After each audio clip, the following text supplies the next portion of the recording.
지난 시간에 그림 7, 23페이지 봤는데요. 이제 오늘은 그 옆에 여백 있죠? 그 옆에 여백에다가 써넣어야 돼요. 써넣어야 되는데 나는 누구인가에 대해서 이제 쓰도록 그렇게 하겠습니다. 그 다음 컷을 나의 정체성, 나는 누구인가. 이제 브루스 탐슨 박사님이 이제 거짓 메시지에 속아 살고 있는 그리스도인들에게 알약을 세알 이제 처방을 해줘요. 진리의 알약이죠. 나는 누구인가. 이제 자아 정체감 혹은 아이덴티티라고 그러는데요. 이제 내가 누구인지 성경적인 그런 해답을 갖고 살도록. 성경은 진리의 말씀이거든요. 진리의 말씀은 뭐예요? 진리의 말씀은 어느 시대나 어느 곳에서나 변함없이 유효한 것, 그것이 진리예요.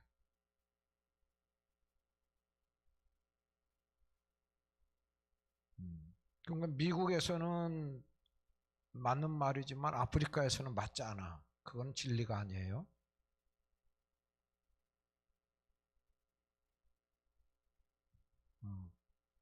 신라 시대 때는 맞았는데 현대에는 맞지 않아. 그것도 진리가 아니야.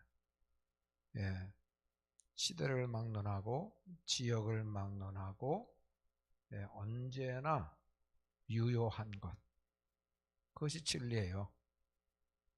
성경적인 진리는 요한복음 17장 17절 보면은 하나님의 말씀은 진리니이다, 그렇게 말씀했어요. 아버지의 말씀은 진리니이다. 진리는 성경 말씀인 줄 믿습니다. 그 성경 말씀이 말하는 나. 그러니까 지난 시간에 거짓 메시지, 거짓 선지자가 거짓 메시지를 전해줘서 이제 속아서 사는 거예요. 그것에 대해서 얘기했어요. 저 같은 경우는 저희 아버지는 눈이 작으셔요. 눈이 크다 작다? 작다니까.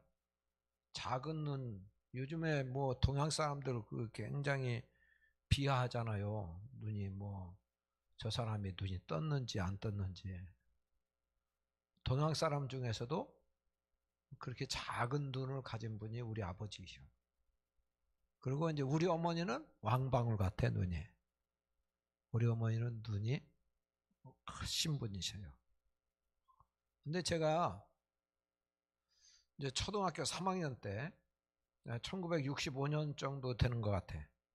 그때 지금부터 이제 55년이나 이렇게 됐는데 그 전에 이제 그때는 결혼식을 할 만한 장소가 마땅히 없었어요. 예식장도 거의 없었어. 그냥 시골 마을에 사는 거야. 그런데 이제 예수 믿는 사람들은 예배당에서 하지, 예배당에서. 우리 아버지는 이제 그때 전도사님이셨고, 그래서 이제 토요일 날 오후에, 그때는 토요일도 학교 갔으니까 토요일 날 오후에 결혼식 한다는 거예요. 이제 그러면은 그때는 사진도 거의 못 찍을 때거든요. 그러니까 나는 사진 찍으려고, 결혼식에 이제 참여하고 싶어서 사진 찍으려고 하여간 늦을까봐 학교 가서 이렇게 마치면서 이제 달려온 거죠. 오후 2시쯤 한 것 같아. 그래서 이제 그 사진을 그때 주례자하고 신랑 신부하고 찍고, 그리고 온 교우들이 함께 찍는 거예요. 마당에서. 이제 교회 안에서는 마땅히 찍을 수 있는 그런 곳이 못 되기 때문에 이제 밖에서 마당에서 의자 앉는 사람도 있고 서는 사람도 있고, 이제 저는 꼬마니까 맨 앞에 앉았지. 철푸덕에 앉아서 찍었어요. 근데 이제 교인들한테 내가 뭐라고 소리를 들었냐면, 저 전도사님 아들 형비는 눈이 너무 커. 눈이 너무 크다는 얘기를 들었어요. 눈만 너무 크다. 그래서 이게 그 균형이 맞지 않는다. 그런 뉘앙스로 저는 들은 거죠. 그래가지고 눈을 작게 뜨고 사진을 찍었다니까. 그러니까 눈을 작게 뜨고 찍으면은 뜬 거로 나와요? 감은 거로 나와요? 감은 거로 나온다. 그 사진이 최근까지 있었는데 우리 아버지가 돌아가시기 전에 다 없애버렸어. 예. 나는 꼭 그런 줄만, 눈이 너무 가분수처럼 분수 맞지 않게, 균형이 맞지 않게 큰 줄 알았어요. 그게 이렇게 사진에 크게 박히면 안 되니까 작게 박히려고. 이게 거짓 메시지에 속아서 산 거예요. 지금 보니까 눈만 이뻐.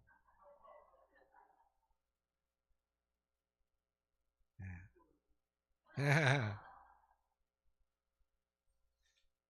자, 이제 거짓 메시지. 그러니까 우리가 분별해야 돼요.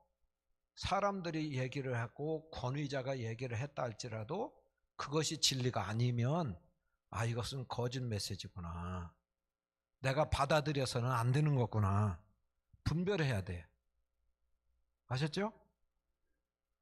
예. 거기서 벗어나려면 진리를 알아야 되거든. 진리를 알지니 진리가 너희를 자유케 하리라. 그러니까 성경이 말하는 내가 누구라고 말씀하시는가? 예? 하나님이 나를 누구라고 말씀하시는가? 진리의 말씀, 아버지의 말씀. 아버지께서 나를 누구라고 말씀하시는가? 이걸 붙잡아야 된다니까요. 아셨죠? 여러분, 세상이 말하는 것, 미인형이, 예전에는 미인형이 보름달형이었어요. 얼굴 크고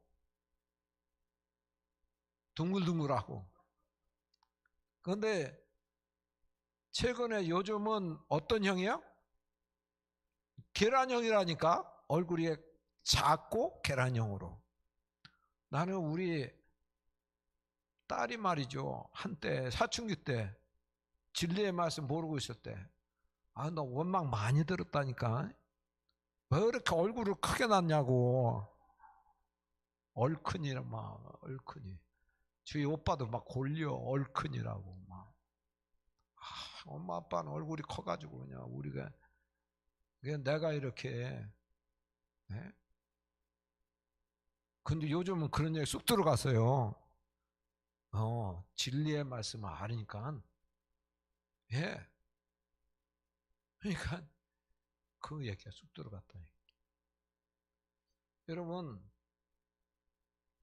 세상적인 가치 기준을 받아들일 때 거기에 좌우되는 내가 돼버린다니까요. 우리의 가치 기준은 성경 말씀이어야 합니다. 예. 그러니까 이제 자아 전체감, 이제 국가도 국격, 예. 국가의 자긍심을 느끼는, 예? 자랑스러운 대한민국이 돼야 되는데 헬조선 뭐 막 그러잖아. 헬 대한민국. 이게 세상적인 그런 가치를 보니까 그런다니까요. 예. 우리나라가요, 세상에 알려진 거는 88 올림픽 때부터예요. 그 이전에 한병춘 대사가 함태영 목사님의 아들이요. 이분이 앙상산 사태 때 돌아가셨나 그런데, 예, 그분이 이제 그 연동교회 교인이었고, 우리 그 장신대 다닐 때 우리 학교에 와서도 이제 한번 간증을 한 적이 있었는데, UN 대사로, 대한민국 대사로 나가 있는데 너무나 가난한 나라.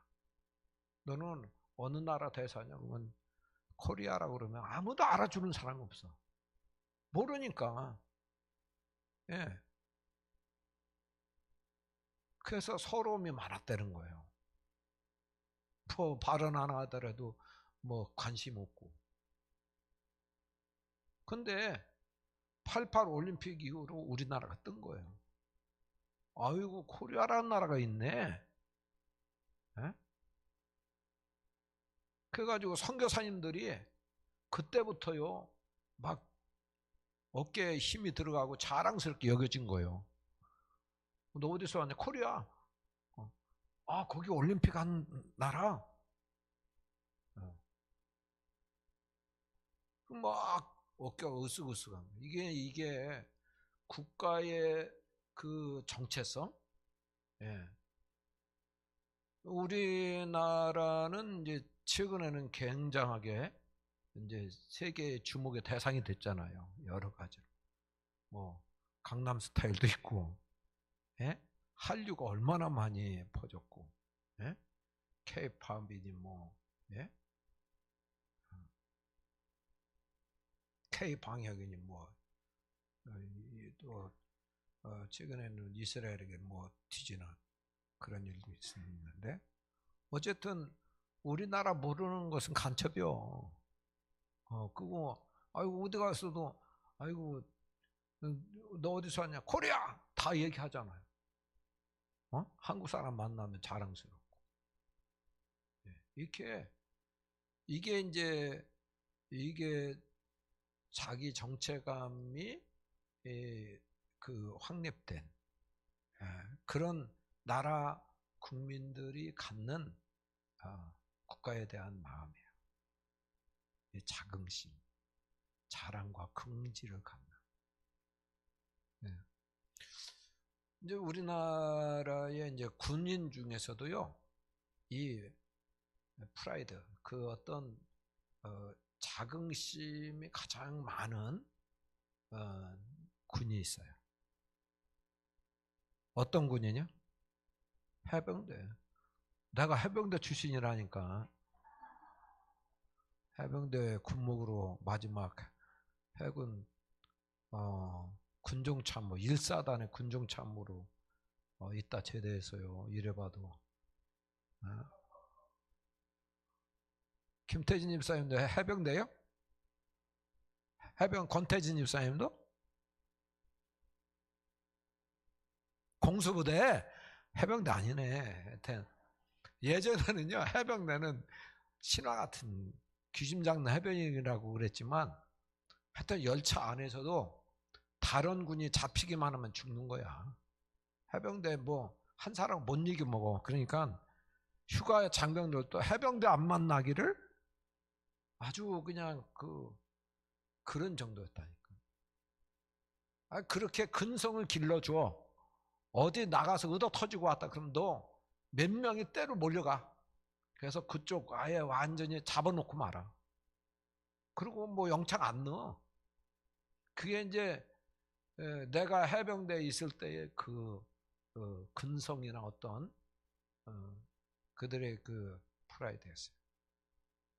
공수부대는 전두환 군사정부가 이제 들어서면서 해병대를 누른 거예요. 해병대를 다 공수 그런 걸 빼버렸어. 그 훈련에서. 왜 해병대에 공수가 필요하냐? 공수훈련이. 공수부대 창설한 거예요. 특전사. 근데 이제 그 이전에는 미 해군, 미 해병, 우리나라 해병, 이게 이제 최고 강군이죠. 그거 팔강모 사나이고 뭐 이런 자부심을 어디나 가나 이제 갖추고 살았어요. 대학도 이제 고대 출신, 이게 이제 굉장한 자부심이 있습니다. 단합도 잘 되고요. 네. 이런 이제 그런 건데, 그래서 이제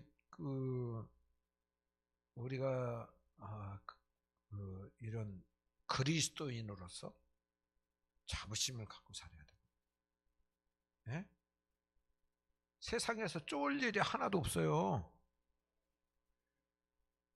세상적 가치 기준으로 막 좋은 아파트에서 살고 그 좋은 차 타고 뭐 예? 어디 뭐 장관이나 뭐 이런 출세나 하고 그럼 막 이러면서 놀래고 막 믿는 사람들마저 막 그런다니까. 그거 아무것도 아니요.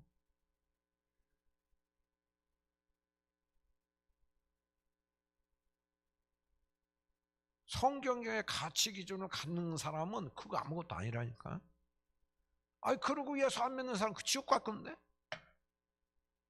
예? 예. 아니 그 부귀영화가 뭐요? 들에 꽃 같은 거예요. 꽃이 항상 펴 있어요. 떨어져요.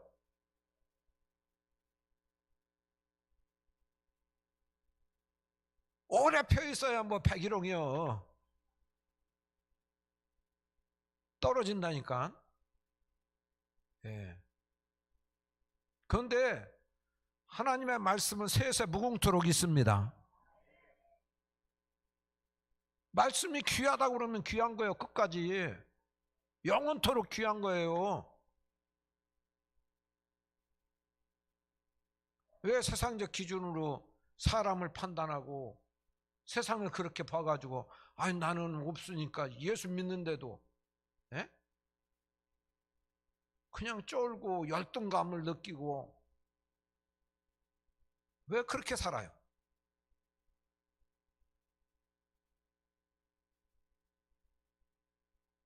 세상이 조롱하고 세상이 이해 못하는 건 그들이 무식해서 그런 거예요.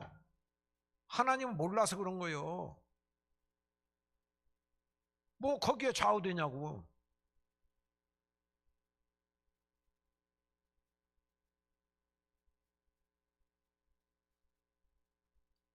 여러분 뭐 큰 게 목사만 자랑스러운 목사예요? 하나님이 귀히 보시는 목사가 진짜 자랑스러운 목사예요. 이게 중요한 거예요.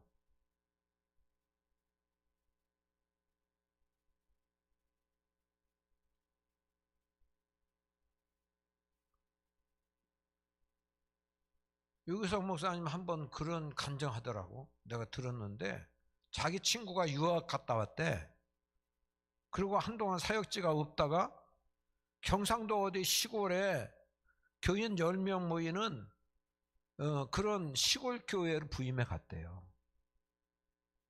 그게 이제 친구고 동기니까 자기가 방문한 거예요. 그러니까 이 친구가 전혀 쫄지 않더래. 전혀 쫄지 않더래. 그냥 감사만 하더래. 아이고 어떻게 이런 곳에 사냐고. 여기가 어때서 그러냐고. 예. 사택도 변변치 못하고 그냥 교회에 붙어있는 집 한 칸이야. 방 한 칸. 근데 내가 이렇게 잘 곳이 있다고. 내가 섬길 천하보다 귀한 영혼들이 10명이나 된다고. 나는 이 일을 위해서 주님이 써주시는 게 너무 감사하다고.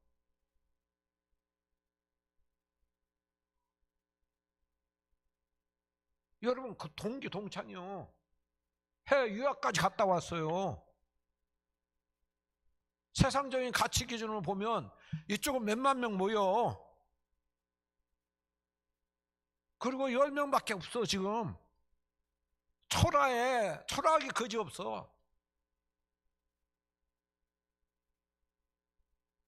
그런데 하나님의 눈으로 보면 그처럼 귀한 분이 없어요. 아무도 가지 않으려고 하는 곳. 무지한 분들, 그 사람들 섬기려고 하지 않는 그런 곳. 예. 하나님이 그 거룩한 생명들, 천하보다 귀한 생명들을 위해서 나를 불러주셨다. 내가 발 뻗고, 예수님은 머리 들 것도 없으셨는데 발 뻗고 잘 곳이 있다는 거.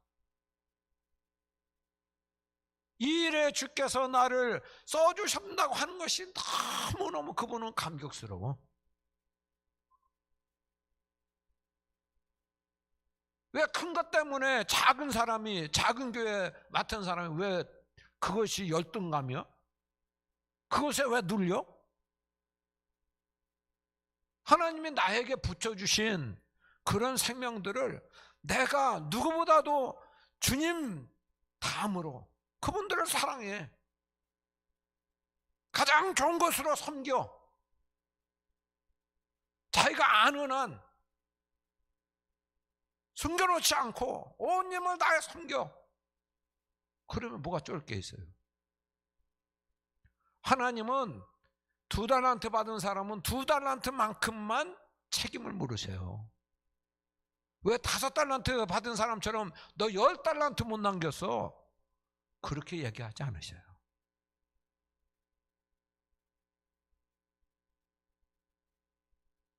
이게 세상적인 병든 가치관을 가지고 이게 사람이 주눅 들고 열등감을 느끼고 그렇게 되는 거예요.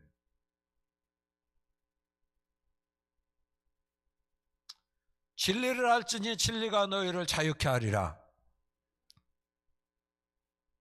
자, 브루스 담슨 박사님이 우리에게 말씀하신 알약 한번 보겠어요. 첫 번째는 나는 하나님의 형상으로 지음받은 존귀한 자다. 이게 첫 번째 알약이에요. 나는 누구라고요? 존귀한 사람이라니까. 천박한 사람이에요? 없어도 될 사람이야? 쓰레기 같은 존재야? 세상이 무시한다고 천대받을 그런 인생이야? 아니요.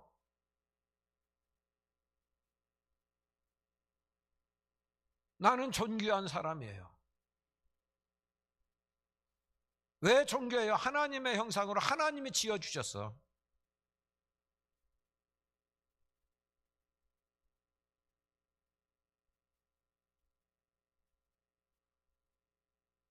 내가 존귀하면 사람을 보면 존귀하게 여겨요. 그렇지 않으면은 무시하고 천박한 존재로 여겨요. 다른 사람도 존귀하게 여기는 거예요.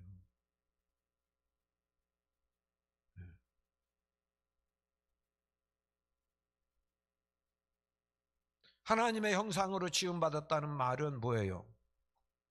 우리 사람들을 하나님이 창조하실 때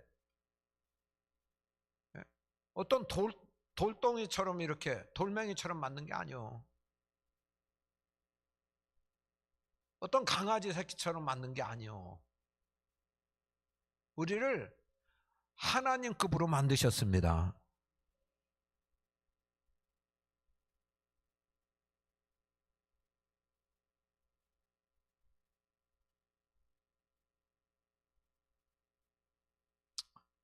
자, 근데요, 이 세상에 무슨 작품을 보면은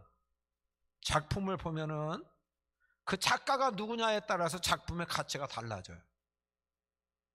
맞아요, 맞아요. 작가가 누구냐? 달라진다니까? 제가 이제 신학교 다닐 때요, 운보 김기창 화백이 성화를 많이 그렸어요. 아주 대단한 미술가예요. 선과 그 면을 아주 조화롭게. 저는 미술을 잘 못했어요. 아무리 잘 그리려고 해서 열심히 막 1시간 내에 그렸는데도 내면은 60점 이상 넘은 적이 없어요. 그렇죠. 근데 어떤 사람은 씩씩씩씩 이렇게 하는데도 그냥 얼마나 잘 그리는지 몰라. 김기창 아버지 어느 날 그분이 세문안교인인가 그런데 그랬는데 신학교 때 작품 전시회 간다고 가서 보니까 평풍에다 그렸는데 한일자야. 한일자가 명품이야. 아니 내가 한일자 내가 이렇게 쓴다고 해서 그게 명품이 될까요? 나는 안 돼. 그러나 저 김기창 화백의 작품이야. 그러니까 걸작품이 돼.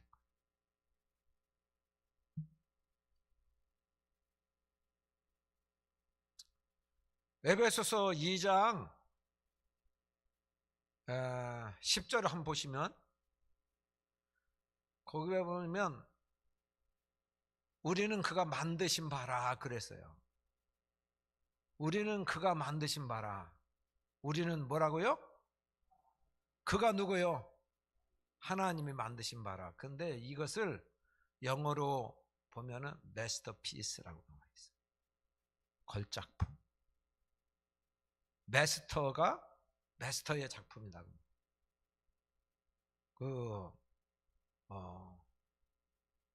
독일 말로 마이스터죠. 마이스터. 장인이 만든. 아니 그 전문가 혹은 이게 여러분 하나님의 작품이에요. 우리는 하나님의 걸작품입니다. 하나님이 마음대로 만드신 게 아니라 하나님의 걸작품이라니까.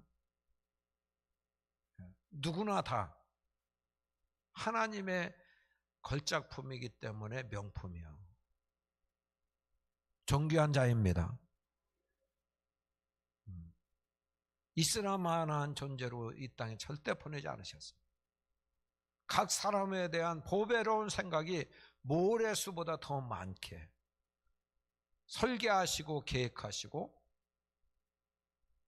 그 부모님을 통해서 보내신 분이 우리예요. 하나님이 우리를 보내셨습니다. 하나님이 우리를 만드셨습니다. 그래서 존귀한 자예요.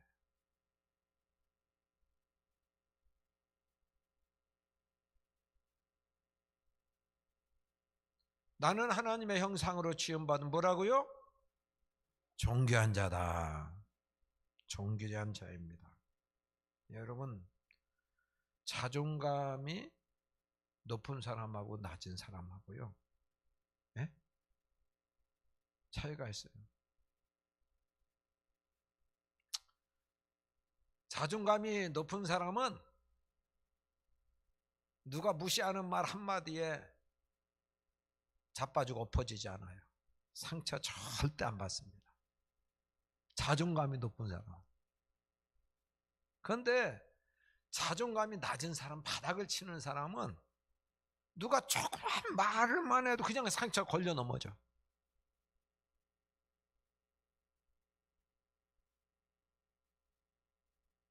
그럼 왜 자존감이 낮냐? 그러면 그의 부모가 그를 무시해.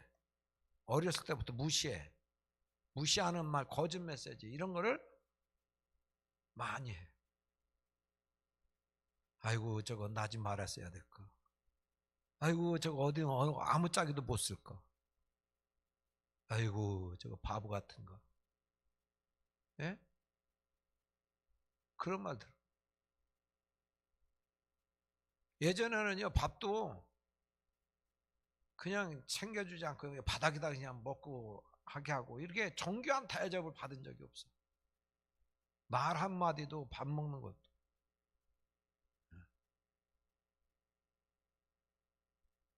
그러니까 난 천박한 인생 잊지 말아요. 있어서는 안 될 존재. 뭐 이런 생각을 늘 잠재의식이 갖고 사는 거예요. 열등의식. 이게 자존감이 낮은 사람이에요. 어떤 분은 이제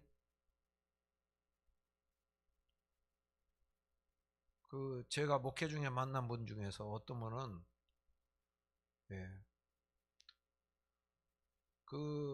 누이가 있었고 그 다음에 형이 있었고 자기야 삼남매 있는데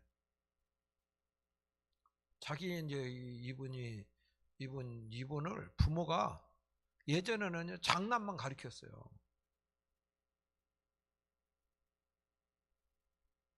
그래가지고 자기 형은 중학교 이제 가고 이렇게 가는데 자기가 이제 예전에 국민학교지. 요즘은 초등학교 6학년 졸업하고 중학교를 가려고 하는데 입학식 날인데 가방이 없어졌더래.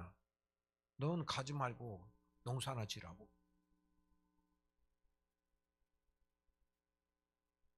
자기는 꼭 가고 싶은데 가지 말라고.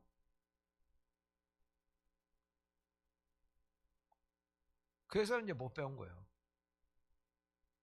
나중에 알고 보니까 가방이랑 이렇게 다 사다가 놨는데 쌀독에 맨 밑에다 감춰둔 거야. 그리고서 이제 일 시켜 먹고.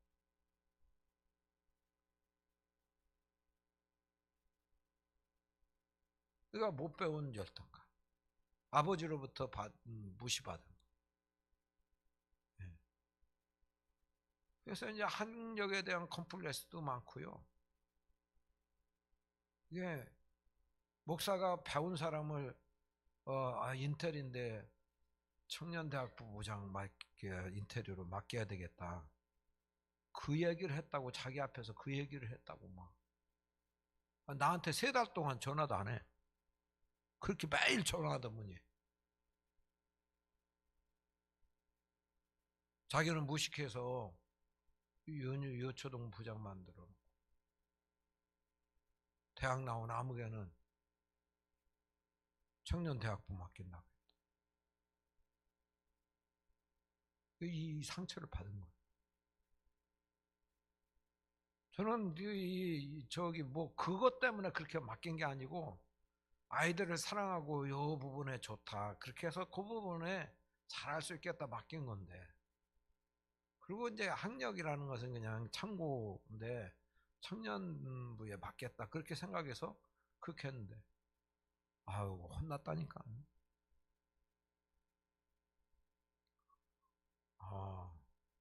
그 말 한마디 해서 뭐 막지도 않았어. 근데 그 말 한마디 인테리어는 그쪽으로 맡겨야 될 것 같다고.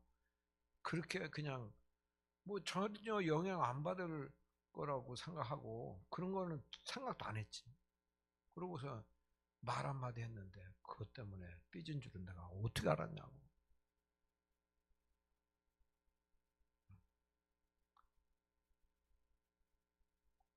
이게요. 그래서 이게 여러분 교회에 나오면 일반 대학 나온 사람보다 더 대단한 분들이에요. 왜 그래요? 왜 그럴까요? 성경에 나오잖아. 여호와를 경외하는 것이 지혜의 뭐예요? 지혜나 지식의 근본이라고 나오잖아요. 여호와를 알거나 여호와를 섬기는 것이 그런 것을 알지 못하고 학박사 돼도 뭐예요? 근본도 모르는 거야. 인생에. 여러분 무학인데도 불구하고 제가 첫 번째 설교하는데 소개했잖아요. 어느 권사님. 하나님을 아는 분이에요.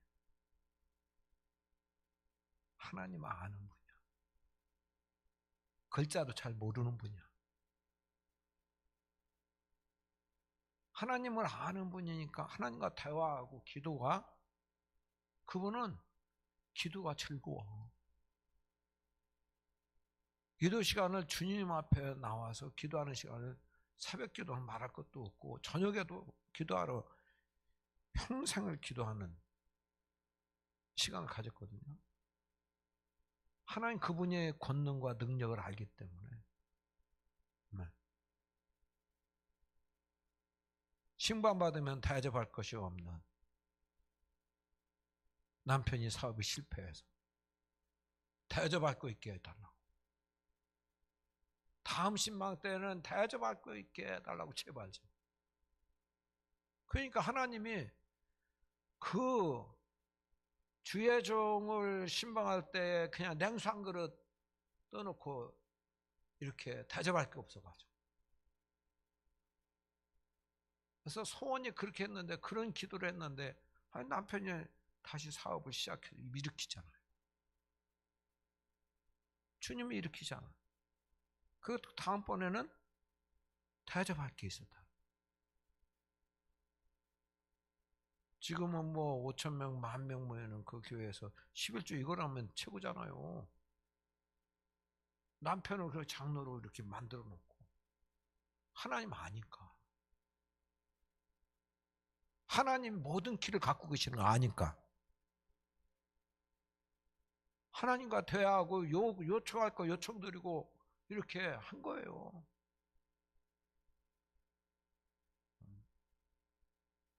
자기 기도 안 들어주신 거 없다는 거야.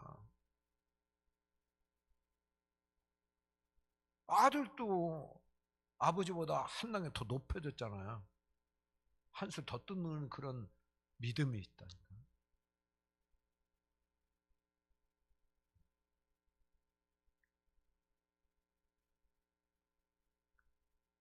그러니까요. 크리스찬 가정생활 대학이요, 대학. 예? 초등학교 봤다 못 나왔어도 여기 대학 나오게 된다니까. 대학 나온 사람보다 더 지혜롭게 되고, 더 능력 있게 되고, 더 복되게 돼요.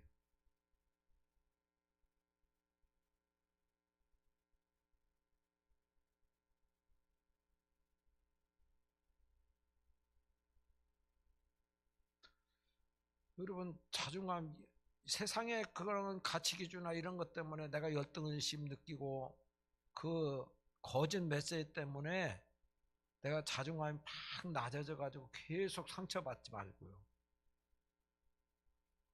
예. 하나님 말씀을 붙들라니까요. 나는 존귀한 자입니다. 하나님 형상으로 지음받았기 때문에 존귀한 자입니다. 아무것도 없어도, 초라하게 살아도, 학교 성적이 좋지 않아도 그 상관없는 거예요. 그것에 상관없어. 하나님 형상으로 지음받았기 때문에, 하나님이 지어주셨기 때문에 나도 존귀한 사람이에요. 존귀한 자이고, 다른 사람도 하나님 형상으로 저 사람이 그냥 우연히 부모가 이렇게 생각지 않았는데 나온 존재, 그게 아니고 하나님의 창세전부터 계획하시고 설계하셔서 그 부모를 통해서 보내시기로 작정하시고, 그래서 하나님의 작품이야. 그게 존귀한 자입니다. 응? 세상에 거짓 메시지 속지 말고 하나님 말씀이 나를 누구라고 하는지 그걸 붙잡으라니까요. 다른 사람도 그걸 붙잡고 살아야 돼요. 난 청년들이요, 거짓 메시지에 속아 세상적 가치 기준 가지고 살아. 그래가지고서 배우자도 그렇게 골라. 바보 같은 거예요, 바보 같은.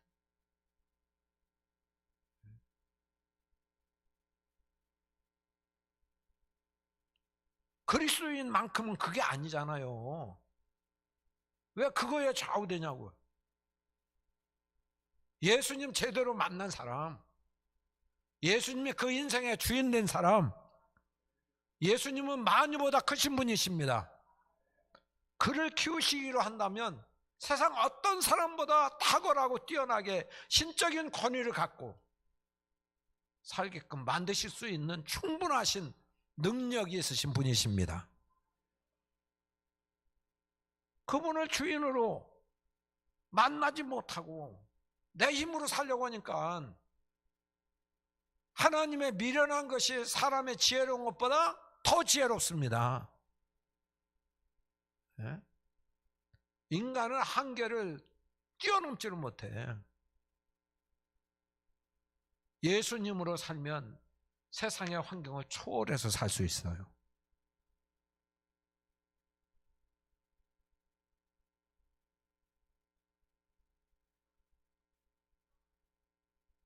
왜 누구의 말에 흔들려? 왜?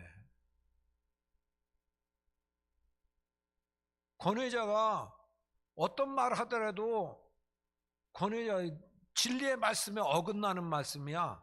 그러면 아이고 저분 거짓 선지자시네. 하나님께서 저렇게 그 책임 물으실 텐데 오히려 불쌍하게 여겨지고, 내가 진리의 말씀으로 자유케 되고 떳떳하게 되고 자부심을 느끼며 살게 되면 얼마나 귀한가.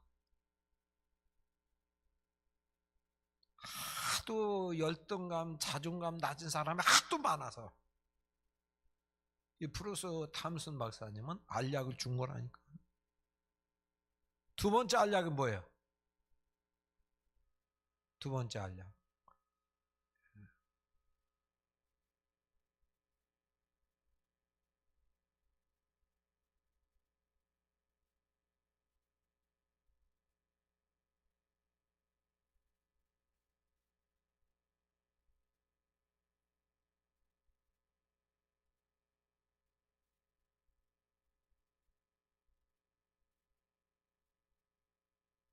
나는 하나님의 사랑받는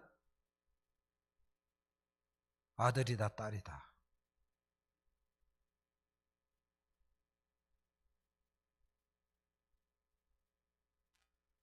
부모는 자녀를 사랑합니까? 요즘 이상한 부모들도 있더라고, 있기는. 그런데 고슴도치도 한다고 하잖아요. 그죠? 제가 군에서 유치원 원장을 했던 사람이에요. 군목으로 이제 군 유치원, 군 가족 유치원이죠. 네. 사람인데요. 이제 소풍을 가잖아요. 그러면 월미도 재임 함대사령부가 거기에 있을 때 거기 군목이었는데, 육상 빌딩 거기 가는 거야. 육상 빌딩 가면은 그 당시에는 가장 높은 빌딩이요.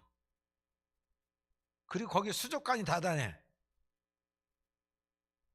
그래가지고 이제 거기 가서 이렇게 단체 사진 찍잖아요. 또 가면은.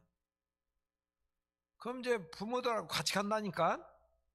할머니도 따라가고. 그러면 단체 사진 찍을 때 난리나. 애들하고 원장하고 이렇게 찍는데 저쪽 맞은편에서 서 있는 부모들이 누구에게 관심 있어? 자기 자식에게만 참 관심 있다니까요.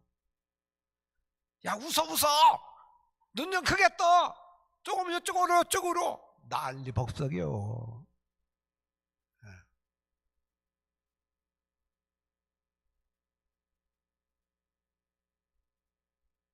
우리 아버지는 누구세요? 하나님 아버지. 하나님 아버지는 아들인 딸인 나를 사랑하십니까? 사랑하시죠. 아이, 세상에 이 죄인 된 부족한 인생의 부모도 자식 사랑하는데 하나님 아버지는 얼마나 사랑하세요. 세상 사람이 다 날 버려도 누구는 사랑하셔? 아버지는 날 사랑하신다니까.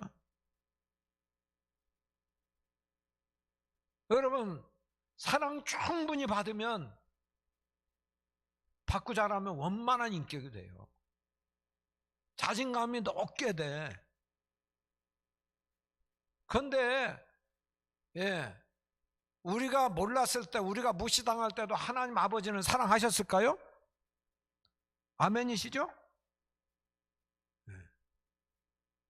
우리가 죄인 되었을 때도 얼만큼 사랑하셨어요?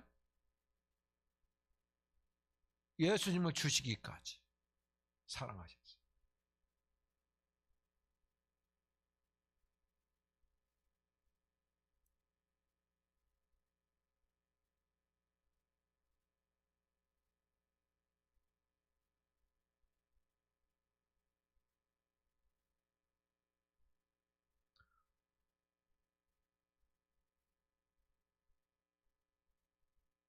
여러분, 사람 부모가 사람 누가 무시당했을 때 아버지, 나의 아버지는 하나님이시잖아요.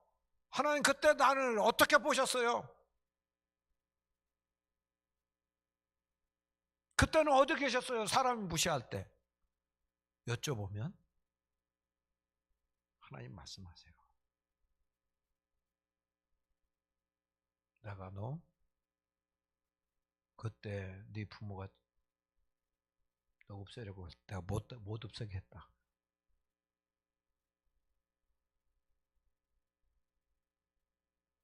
예.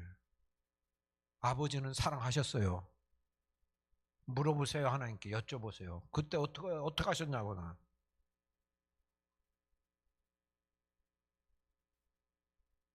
세상이 나를 버릴 때 아버지는 어떻게 하셨냐고. 아버지는 어디 계셨냐고 여쭤보라니까.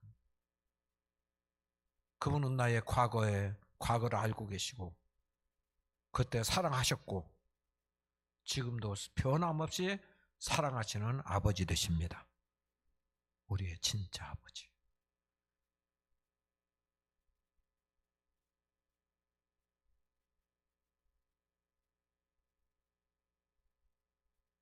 예수님은 공생에 사역하기 전에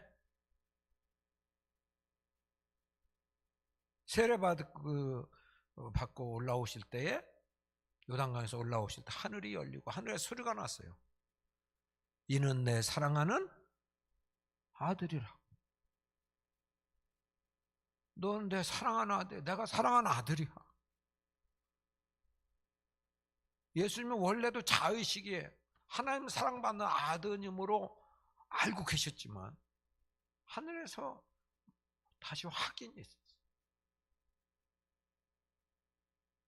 그러니까 마귀가 시험하잖아요.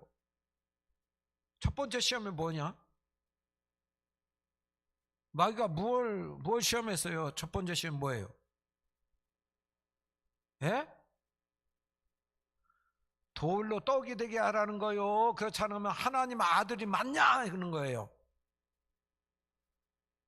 그거 정체성 먼저 흔들어 보잖아. 당신이 만약 하나님의 아들이시거든. 이 돌로 떡덩이가 되게 하셔. 40일 줄이셨을 때. 하나님의 아들이지 맞냐? 맞아요, 맞아요. 예? 그런데 마귀는 뭘 물어보고, 뭐를 흔들어 보려는 거예요? 자기 말 듣고, 아버지 말 어기고, 자기 말 듣고, 자기 유혹에 걸려 넘어지게 만드는 거지. 그래서 가장 먼저 하나님 아들로 능력이 있어요. 돌로 떡덩이가 되게 할 능력이 있어요, 없어요? 있는데 못 쓰는 것이 더 큰 시험이야, 사실. 주님은 그런 능력이 있으셨잖아요. 네. 시험도 안 될 것 같으면 뭐로 그런 거 시험 걸어요? 안 걸지, 유혹 안 하지. 네.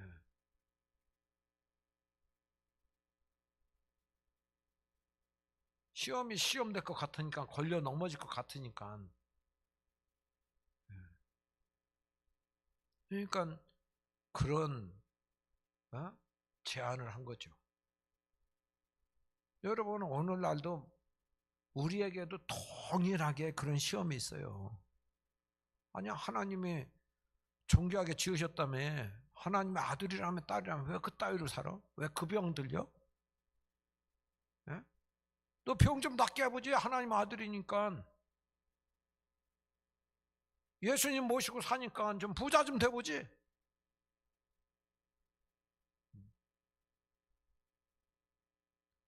예수님의 그런 능력이 없으신 게 아니에요.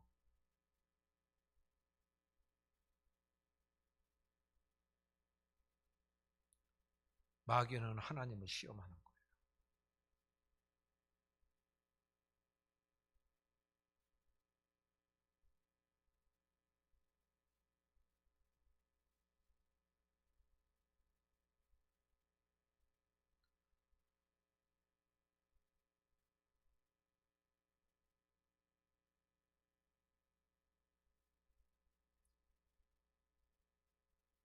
여러분,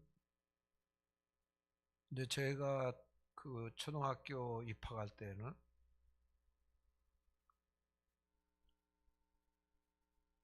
저희 아버지는 신학교 다닐 때라 제가 아버지 손에 이끌려 가거든요. 근데 우리 큰아버지 같은 동네에 살았는데 큰아버지 어느 날 이제 입학식 날, 너 입학식 날 가자 그러더니 아버지가 부탁한 것 같아. 큰아버지한테. 그러더니 이제 자전거 뒤에 타라는 거예요. 자전거 뒤에. 아유, 떨어질까봐 죽을 뻔했어요. 그건 비포장이니까 그때는 털털거려. 그래도 어린 아이인데 그렇게 씻고 가는 것만 해도 대단하지. 그래서 이제 갔다 왔는데, 아유, 3년 후에 나는 어렸을 때부터 초등학교 다닐 때부터요. 라디오 뉴스를 즐겨 들었어. 그리고 신문도 우리 아버지가 이제 동네에서 한 번 보시는 건데 신문도 나는 그 한자를 많이 알았죠. 거기에 관심 많았어. 아, 근데 정오 뉴스에 박지만이가 우리 3년 후배거든. 58년생 그래. 그런데 정오 뉴스에 나오더라니까 대통령 영식 박지만 지만군이 경호원들의 호의를 받으며 리라 국민학교에 오늘 등교하였습니다. 이거 뭐야? 나 쪽팔리네. 어떤 사람은 승용차 타고 경호원 딸려가지고서 입학식하고.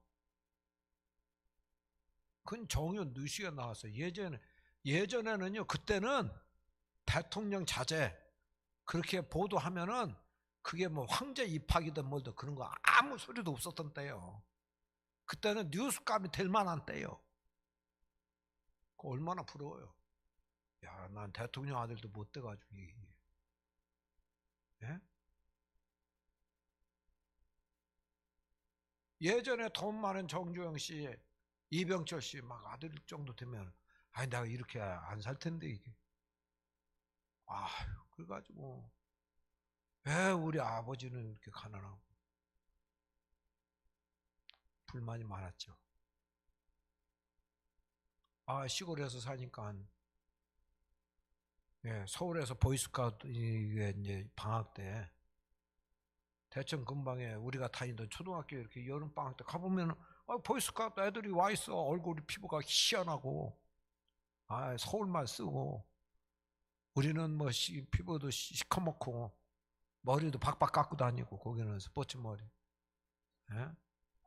우리는 막 그냥 런닝샥스 하나에 검은 판티에 그것이 그냥 등겨 복이요. 뭐 우통 벗고 다니는 애들도 있고. 걔네들은 얼마나 막 뽐때나 우유 먹고 뽀얗게 이렇게 자라고 열등감 기가 팍 죽지. 막 팍 죽었어요. 예전에는 서울 가려면 과천부터 낀다는 말도 있었어요. 왜 그러냐면 서울 가면 코백하고 뭐하게 기백한다는. 그처럼 멍청해가지고 그때 신학교 다닐 때요. 그 동대문 그쪽에 아유 시간 다 갔네. 막 장기 두고 뭐 이렇게 해가지고 이렇게 이제 돈 먹게 하는 거 있어요. 저거 분명히 저긴데 그러고서 돈 내는 사이에 확 바꿔놓는데 돈 아이고 그때 차비도 없을 때인데 얼마나 돈 줬는지 모르겠다니까. 나중에 옆에 있는 사람이 하도 불쌍해 보이니까 여기 이렇게 돈 꺼낼 때 바꾸는 거야. 아이고. 자.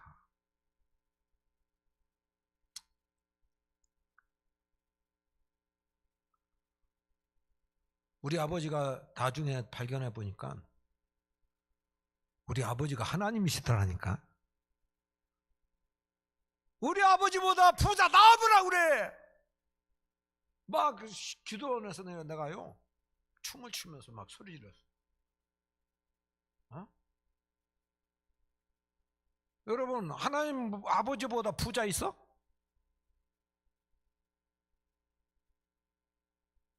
기가 팍 살더라니까.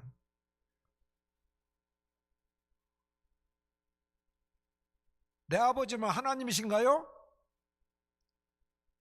여러분 아빠는 누구요? 에? 육신의 부모는 통로만 됐을 뿐이요. 진짜 나의 존재 근원, 그분은 하나님 아버지십니다. 예.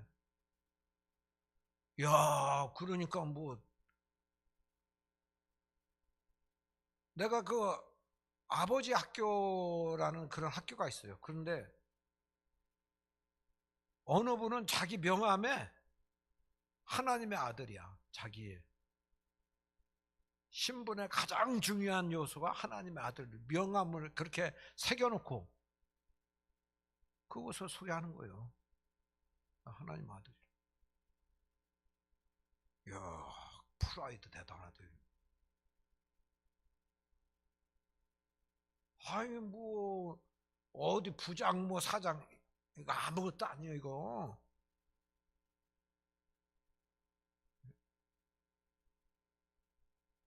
왜 그리스도인이 쫄아?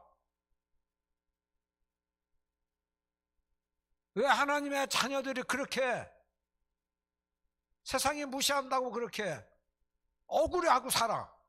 이 바보 같은 하나님 얼마나 속상하시겠어요? 네? 내가 너 사랑하는 아들이야. 내 사랑하는 딸이야. 하나님 말씀을 통해서 외치고 계세요.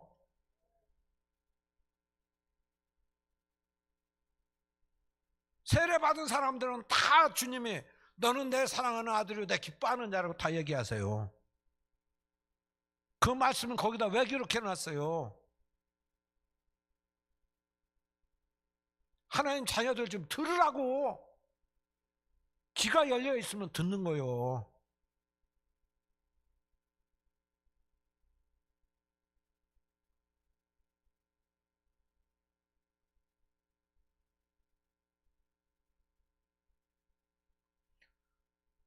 세 번째 알약.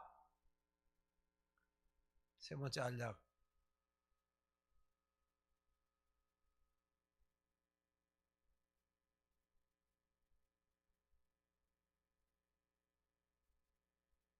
나는 예수님을 값주고 사신 가치 있는 자입니다.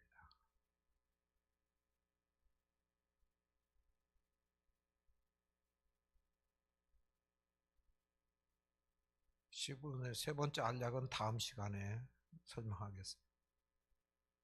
자, 첫 번째 알약. 나는 하나님의 형상으로 지음받은 존귀한 자입니다. 하나님 앞에서 내가 누구인지 고백해야 돼. 아셨죠?